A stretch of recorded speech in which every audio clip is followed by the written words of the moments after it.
Good morning मेरी पिंगारी। आज कोई ड्रामा नहीं, ठीक है?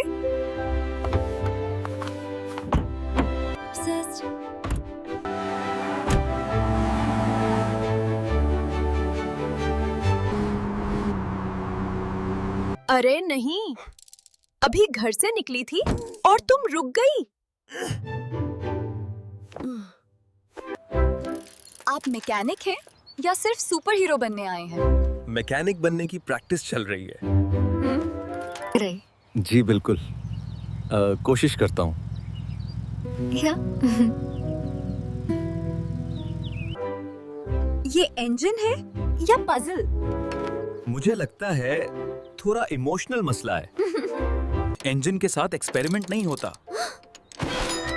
बस चेक कर रहा था, जिंदा है या नहीं। ये आवाज बिल्कुल मेरी तरफ नहीं आ रही। अच्छा है, वरना हम दोनों भी बंद हो जाते। मैं भी थोड़ा बहुत समझती हूँ। शायद आप ज्यादा समझती हैं।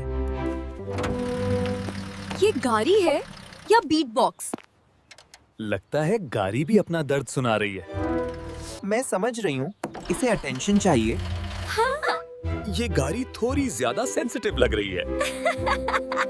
इंजन के साथ एक्सपेरिमेंट नहीं होता। बस चेक कर रहा था, जिंदा है या नहीं।